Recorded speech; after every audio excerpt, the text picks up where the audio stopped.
টানা ৪ মেয়াদ বাংলাদেশ ফুটবল ফেডারেশনের বাফুফে সভাপতির দায়িত্ব পালন করা কাজী সালাহুদ্দিন আগামী ২-৬ অক্টোবরের নির্বাচনে প্রতিদ্বন্দ্বিতা না করার সিদ্ধান্ত নিয়েছেন।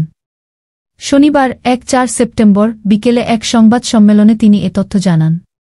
সালাহুদ্দিন বলেছেন, আসন্ন ২-৬ অক্টোবর বাফুফের নির্বাচনে আমি প্রতিদ্বন্দ্বিতা করব না। এটি আমার চূড়ান্ত সিদ্ধান্ত।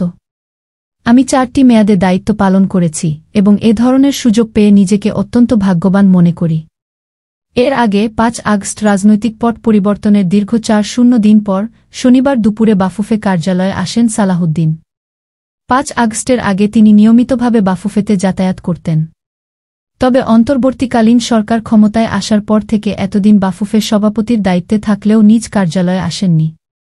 কয়েক বছর আগেই ফুটবল ফেডারেশন থেকে তার পদত্যাগের দাবি উঠেছিল, তবে সালাহুদ্দিন সেই দাবিকে গুরুত্ব দেননি। বরং তিনি পঞ্চম মেয়াদে সভাপতি পদে প্রার্থী হওয়ার ঘোষণা দেন। তবে আজ জানা গেল সালাহুদ্দিন বাফুফে নির্বাচনে প্রতিদ্বন্দ্বিতা থেকে সরে দাঁড়িয়েছেন।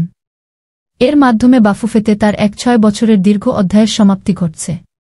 সালাহুদ্দিনের ঘনিষ্ঠ সূত্রে জানা গেছে, পারিবারিক চাপের কারণেই মূলত তিনি নির্বাচন থেকে সরে দাঁড়ানোর সিদ্ধান্ত নিয়েছেন।